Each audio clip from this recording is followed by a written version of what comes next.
Enfin, que tu as aimé voir vos cocos reta, yo se we edejoi, me mecha, me ka rere oberiri pe, ove vos koyibo.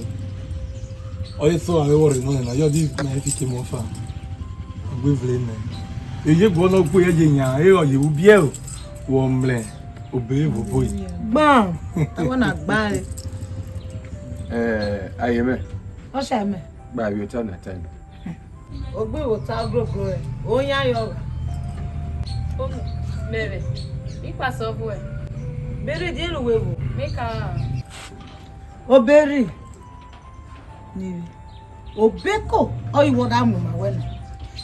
Owuri yo foko nana. Wo mu ma ni fu we no sewe. Meka. I look like suffer. Beri. I not make like suffer. I not look like suffer. Eko what am no my way. Wonyo. Meka. Wonyo. Oni oyibo we na ikotoyo. Abavo. Ayeme na yo nebe kodro. Oni yo no sheri. I not look like suffer. Odi o mere ma no yo no ru noko. Beriri. Jeme vwewe. Ewo mo beriri wokewe na ku wori vioko. Panu wori vi obeme. Nenu we no. Jeme vwewe. Eko wodam ma wena. Oda di ni for ki ogolo gboye na ogolo ka golo pone na sejo bi na ogome. Iko aka ekesi to gbogbo. Oda to beko boye. Woni mamoko de. Loji we fawale. Kilo bu fawa na. Wo shabari e. Digbe. Abavo na. Oyo ma, we wa no mo ite yo je wa. Ona bo to ta wo ke. Je we re na the problem.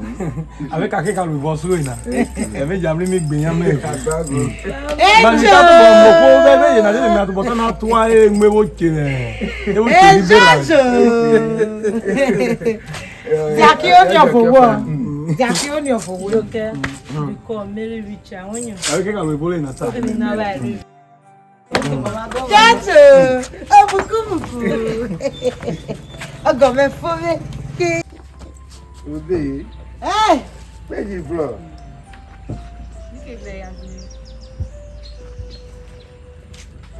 Ade to chakwe pa ovre. Obe. Ori yako. Ori yako.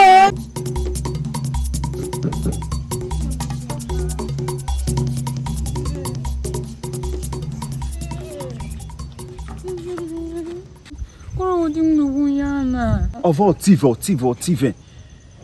Wo blumere ko gni ve tanine oni ovo we ejoke ovo shale tana go no nwe ku bori oreli wo start bo fa ni wo kala ku wo chadi kai ni yekere ni wo go no ni na Keneri ni wo no di mi voix ni mi ka o to bo dia ni mi ka to bo ade de o mi wo hu na pona mi jikeri richa bi go no ta na nyo gbe no ta no we chana wo to bo no na wo hu na pona ko yo we nwo ko gini wo ni na mi we you na No, What is Opereli. What est ami ve gono we maman. We gono wo ya jouer wo. What ya jouer wo akome ka cho. Ngasa ya jouer wo. Ko.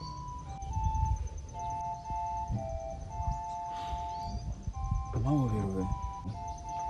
Ba veta no kini na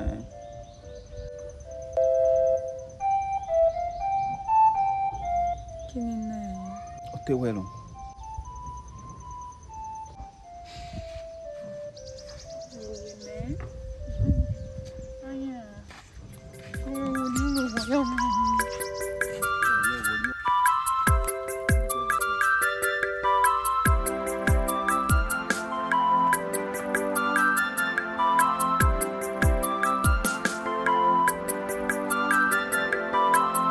Afo bolo woli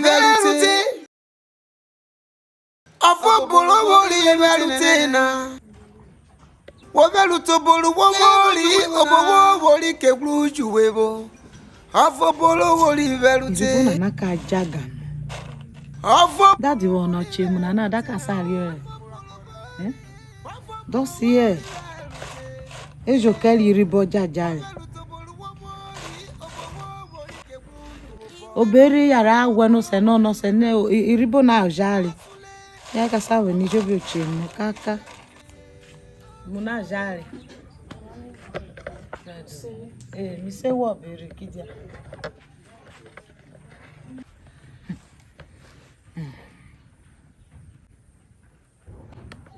Àwọn ke awo fo weni ki mu we pe konu. Ke wo mo ma bi ye fun we. Wo ta so gbi to bo jiri mu. Ko be mu ni fo we pe ko. Oda wa boko ki esi agrikina.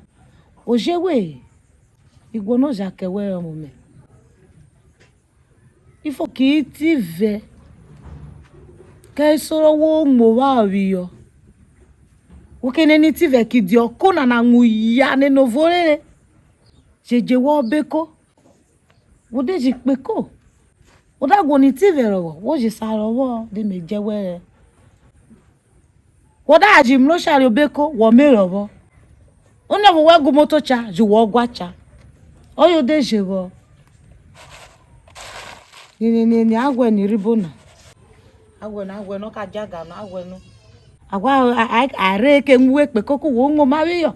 Odiku wo gogo. Shu and agwe no one no se name na jare. Agwe no onyo. Onyo. Wono jakowa. Ma wona na be dia boko. Ki onyo fo we. Me fo wada ru orere. Oh, wa frenu ko ma ton yo ko ma kiro ba kokwo ko no buko ni kwovo. O bebere yo baba mo. Bebo wena. Ogo me. Ogo. O si pa no go. Ogo me. Ogo. Ogo me. Ogo. Nige obuwon we ro ro mana. Nige rawo ki o mwejo kenyana. Upumekwe ukokogota na wotuta. Omo me na wore na kimiri mle na bavu. Oge omo me na kirioni esinu. Kwa bigo fo bobi yo wata de ke mo beri na. E go di pass my. Oya yo wa. Omo. O to beru. Ose. Igere iye mi le tutu no bevu ife. O me be yisato. Bi yire mo fo kewele. Bi dikelu abo kewela. O kari no me be pa mari. O mle be tinena. Igo yikidi tinena. Igo oikidia kelwena. Mebe isato. Engineer Sato. Bidi karwe wena. Bijirwe mo boko wale mecha body mi go mi biaye vuema na boko wana wa ri e boti wada wori emu ye mere tutu no. Bidi ke won e pore dena. Ai pugbo na o. Ye mere yo mo wana to beno. Very. Ejo jite. Ogome. Megere. Woke we mo vokele. Diego tak no da ta no ta na le nure. Fa wodacha. Obi wario kari fio ngona na lo nogo no na rewe. Dede bi ko bi e ko da mlebe volele na. Kano ti fa woda bi mno na dewo. Keme vuene ogome o ikwari rewe. Ikwete go no bu eni etan mi wogo. Bila bi won ya be volele kan yen mi blogo da fe. O yo we choye. Ogba e ki oka. Ogome. Ogo. O ya ari obere. Pepere bi le fe. Abi wo ke megene na.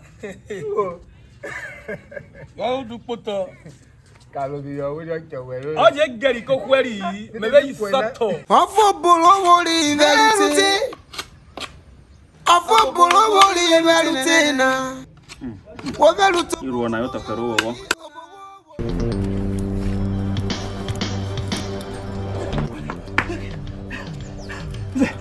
O se denyoli. Odo mo rele. Watch. Opa ko na do de na do de na. okay. It's okay. O vo shani mo bebe oberi lipo vole lo. Mo bo mo beri lipo lele. Obi Mo beri no makpo. Ifia. Mi fo ta na wani mi gu na ya. Oberi mena. Oberi wena. Muja.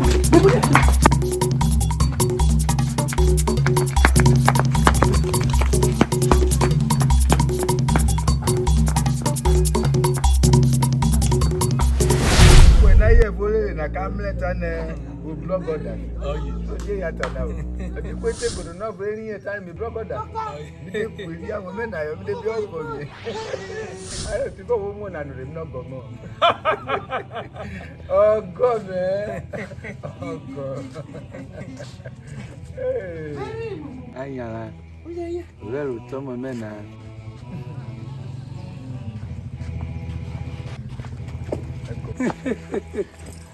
Ayu. Obe.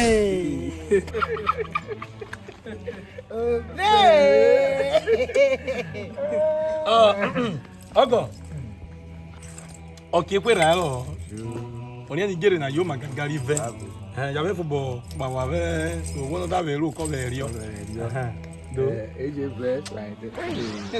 Obe. Omo be.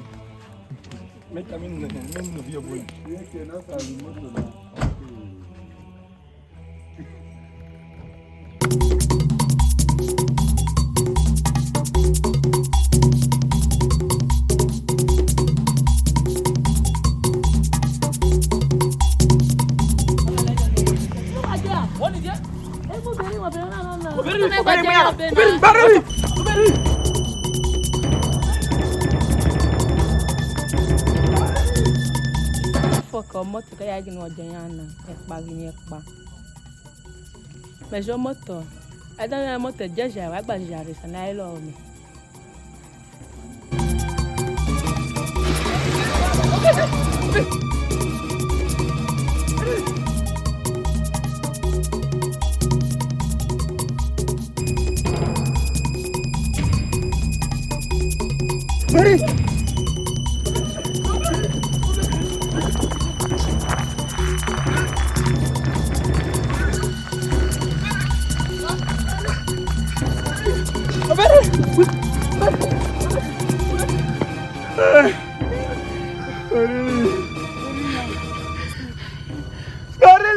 Afọ bolo wori verite. Afọ bolo wori verite na. Wobelu tobolu woboli obowo woli kefluju webo. Afobolo woli velute. Beri jumevo. Afobolo woli velute na. Afobolo woli velute.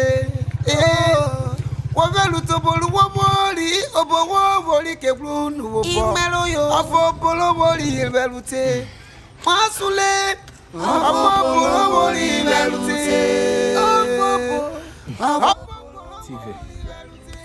Tive. Obelo ilolo. Ilolo na wolo na ka ifi mo vole. Oduku na ko wolo, ko na akpo. Ko fe wolo ilolo yo. Oduku na ko wolo. O pasa. Ole do ni ko wolo na ina tafa. Ona do wolo o pasa. O ka wi ilolo ko ma we kufia. On a volé Fouloba. Osio. On t'a nous gelé Fouloba. Midavo bela na ngolo lengwe. Ela fo bodabe, botona dabe. Ela fo bodabe, botona na odabe. Odine me vo berita ole. O berita no kaya juwe we dovu. Ati bo fenyi. Ego no ngmo ko be oro rieli na. O fo ni ko vani ni mekala. For the cover and make a la, very cold. Only no nyovle ororieli. Shall you be? Shall you be? Ali wo jigo ko bereli. O beri kaya jumevo. Meniele. Je ke vofu. Si so ko na akpona. We nwe poto. Odo pasa o ke ne deta no wa ko ife ka dia kugbe. O ke hirere. O ke blue we rele na. Wenwe poto biko kwero ilolo biko wenwe poto onyo biko emecha mi wono ne na balo na time